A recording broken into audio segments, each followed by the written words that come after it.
Welcome to Talking Balls, your Monday morning roundup of the High Peaks football results. As you probably gathered, I'm not Louise Bellicoso, I'm Jonathan Dodds, but this is still Jason Chadwick. You're not Louise Bellicoso? I'm not. How did you notice? It must be the hair. It must be indeed. In Louise's absence, we are still joined by her portrait of David Beckham. So, mind you, we're having a lot of complaints, but don't write to me, it's not my problem. I understand he's actually going to be a special guest in coming weeks, as you're on Talking Balls. I think we'll wait till he gets his knighthood, shall we? Right, Okay. It's been a very big week for local football.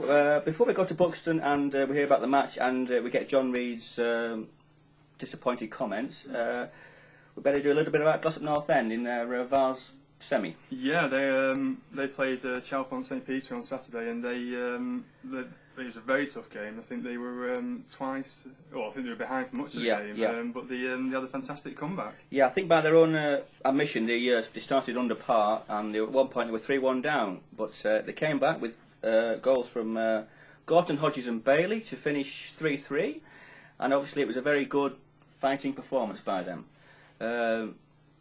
The second round of the semi is this Saturday coming. Unfortunately, if you want to go and you haven't got a ticket, you're going to be disappointed. I believe the Glossop allocation is sold out, but the club is waiting to see if they get any returns from the Chalfont St Peter contingent.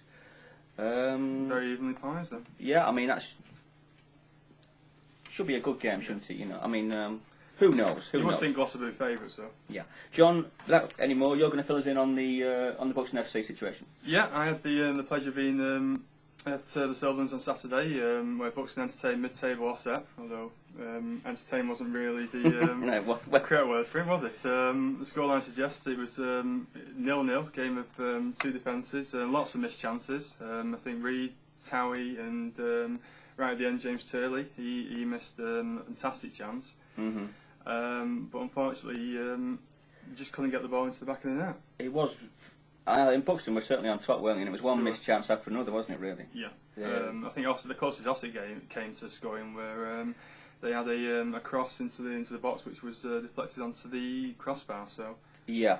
Well, I know that John Reed was more than disappointed at the end, wasn't he? But He was.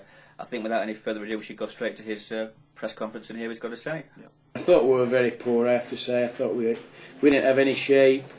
We've played all the top teams.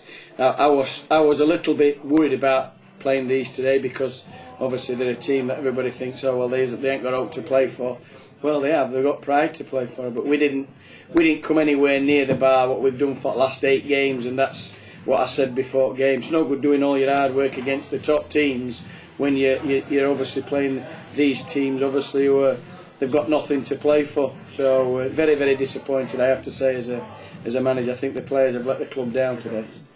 4 chances today. You could have got kids out at stands to put them away. We can't physically run on and just say that's what you have to do. There were atrocious misses. There's no 2 words about that. Were you still pleased with the way the defence performed, though? Yeah, I thought, to be honest with you, I thought they did well. I thought the young local lad, Fraser Bloor, did a good job for his first ever game at this level. He's playing 4 leagues below, and I thought he did a good job. I thought Greg Anderson were outstanding, I have to say, for us at back. And Terry came in and did a job, obviously, with Tom not playing. But, very disappointed with the other two parts of the field, really. Are you worried about a lack of goals? Yeah, I am worried about that.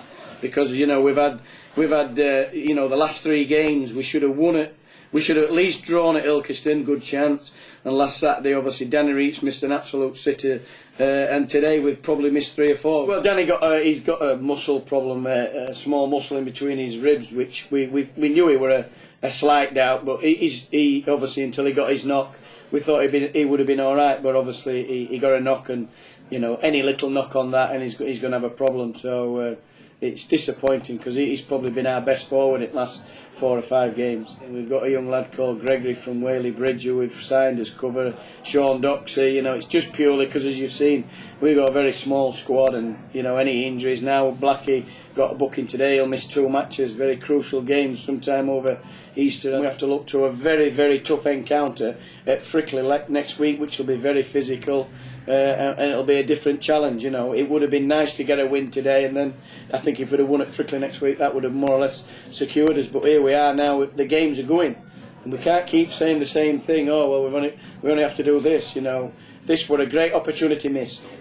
Well, that was very interesting. It's obviously not a happy bunny.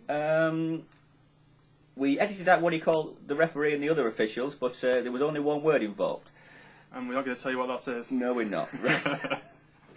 So that leaves the bottom of the table quite tightly poised, doesn't it, Ron? It does, and unfortunately for Buxton, 4 of the bottom 6 teams play midweek. The only 2 that don't play are Buxton and Matlock. Right. So if results transpire against them come Saturday, when Buxton obviously travel to Frickley, they could find themselves starting in the bottom 4, which is it's not a good morale boost, is it? No, no. And it's looking like the Good Friday game, the Matlock game, could be a sort of winner takes all, loser goes down kind of match, couldn't it, really? Yes, very much. Right, so moving on to New Mills. And it's been another classic New Mills week, a midweek win and a postponed game at home on Saturday, which seems to be the pattern for the last God knows how long, doesn't it? Unfortunately so, yeah. I think they've gone... They've won 9 games in a row now in the league, which is really good. But obviously that was halted on Saturday with the postponement. If they could get these home games played, they would be probably top of the table, wouldn't they? Really? Yeah, I think they've got something like 13 games now left to play. Obviously, Buxton only got 6, so yeah, they've got a lot of work to do. An awful lot to do, and they stay in 3rd place, don't they? They do. They stay 3rd. I think the leaders AFC filed, they won, but 2nd place Newcastle, I think they lost. So.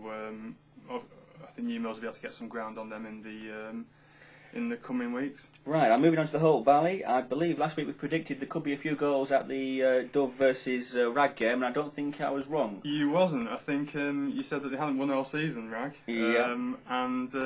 Actually, Dove Holes put 9 past them, so they had a very resounding win. Right. The bottom side. I think also 2nd place Whaley. They unfortunately lost ground on Dove Holes. They were held to a draw by Furness Vale, which was a surprise because Furness are a 2nd from bottom. So right, so that's a good result for Furness then, yeah. Very good indeed. And so Dove have stretched the lead a little bit over Whaley and Brampton. I think it's now 5 points, yeah. Right, okay, well, I think that's everything for this week, so we'll see you next week.